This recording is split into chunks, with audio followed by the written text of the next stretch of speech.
इसको अपन कितने साल से रोक के रखे थे? पहले भी तो कई बार हुए थे, 3-4 बार आओ। ये 2020 में जैसे लोग कोरोना टाइम में किए थे, तो एक बार आप फोन किए थे। 22 में फिर ये लोग खोदना चालू किए तो प्रसाद जी आए थे स्कूल मीटिंग में।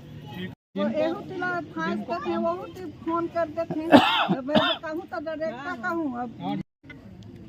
तो यहीं पे मतलब गेट के इस पार में वो जो स्याही मुड़ी में जो घुसते ही जो मंदिर है ना, साईं मंदिर पर आ जाइए थोड़ा आप लोग, क्या है क्या नहीं, क्योंकि आपस में टकराहट हो ठीक नहीं है, बैठ के बार।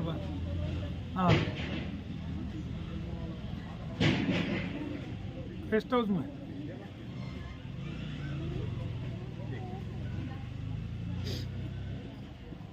ठीक है, सी को लेते आओ।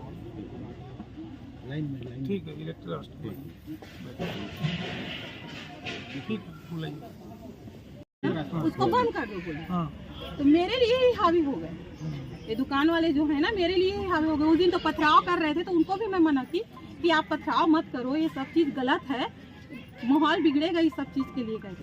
तो उसके लिए तो इतना मेरे को गाली दी कि मेरा ना वही CSC वाले लोगों को पूरा पथराव किए, बच्चे लोग, लड़के लोग यहाँ के, और दुकानदार इसलिए यही मामला है। यही मामला दुकान वाले नहीं देंगे।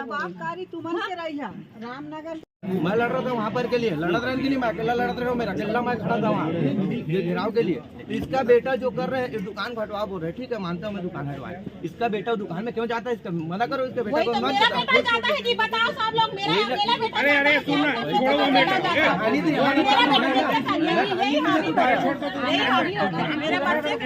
अरे भाई उसकी दुकान से हमें कोई दिक्कत नहीं। अरे एक मिनट, आप शांत रहिए, आप शांत रहिए। हो गया मेरे दुकान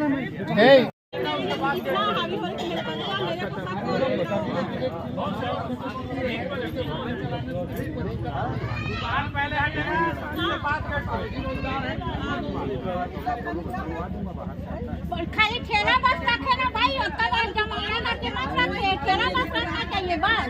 हम लोग वही कह रहे हैं, तो मत कर।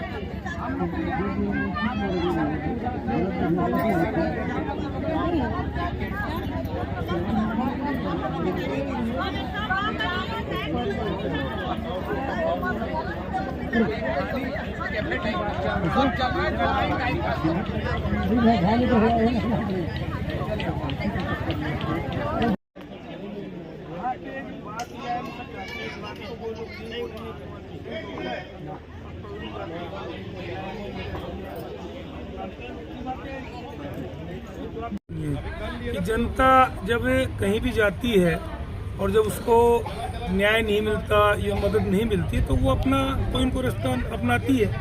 तो हम लोग तो 15 साल तक यहाँ विधायक और मंत्री रहे, तो 15 साल में ये समस्या उस प्रकार से नहीं आई कि इस प्रकार वार्ता भी करना पड़े। जब समस्या आती थी तो हम लोग उस काम को एक टेलीफोन से कर दिया करते थे। अब जो समस्या आई है, क्यों आई है, आप लोग समझदार हैं, उसको आप लोग आकलन करिए। ये लोग तो आकलन शायद कर लिए हैं और हमने इनके मदद जो करना था उसके लिए प्रयास किया, उसमें सफलता मिल चुकी है और ये बस्ती वासी उसमें सहमत है। स्याही मुड़ी वासियों की जो समस्या थी, जो आपका 2 जगह मिट्टी डाल दी गई थी, उसमें एक जगह तो ना स्याही मुड़ी के उपयोग की थी ना CSC के उपयोग की, तो गेट जबरदस्ती खुला हुआ था। और एक जो गेट था जिससे आना जाना करते हैं स्याही मुड़ी के लोग, उसके बारे में चीफ इंजीनियर और एडिशनल चीफ इंजीनियर के साथ अभी वार्ता हुई सभी स्याही मुड़ी वासियों के सामने। और उस वार्ता में जो जाके फाइनल एक हल निकला कि उसमें जैसे महिलाओं ने कहा कि भी ठेला वाले भी निकलते हैं, किसी ने कहा मोटरसाइकिल वाले निकलते हैं, पैदल निकलते हैं, ऐसा करके तो 6 फुट का गेट खुला रहेगा आने जाने के लिए, और उससे स्याही मुड़ी वासियों की समस्या का समाधान हो जाएगा। और उसी पे एक आम सहमति बनी है, इसमें यहाँ के चीफ इंजीनियर और एडिशनल चीफ इंजीनियर ने सहमति प्रदान की। एक तरह की हाल में कोई काम नहीं हुआ, बातें बहुत हुई, अखबारों में खूब छपवाए,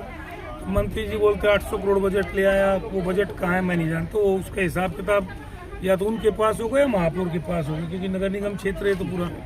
लेकिन मैं इतना जानता हूँ काम एक भी नहीं हुआ। जो निर्माण और विकास के कार्य हमने किए थे उसमें आपका CSEB चौक से गोपालपुर तक सड़क हमने बनवाई, CC रोड, लेकिन उसके आगे की सड़क अभी शुरू हुई है, ठीक है, 2 साल के बाद। आपका सरंगला साइड में सड़क बनाई, उसके आगे का काम प्रारंभ नहीं हुआ, जिसकी पैसे की स्वीकृति मैंने दिलाई हुई है और कलेक्टेड में पैसा जमा है। 83 करोड़ की सड़क जो है NTPC आपका दरी डैम से लेके और बरमपुर तक पन्नी है, उसका 83 करोड़ जमा है, लेकिन उसकी 3 साल में लोग निविदा नहीं कर पाए। इस प्रकार से एक सुनालिया ब्रिज में जरूर इन्होंने एक टेंडर बुलाया है कि अंडर ब्रिज बनेगा, उसमें भी DMF से राशि दी है, जबकि वो काम रेलवे से होना चाहिए था कायदे से। चलिए कोई बात नहीं, लेकिन उसके बाद भी अभी तक वो काम प्रारंभ नहीं हुआ, और जैसे वो काम प्रारंभ होगा तो इन्होंने वैकल्पिक रोडों का निर्माण नहीं किया, वैकल्पिक भीड़ की व्यवस्था नहीं की।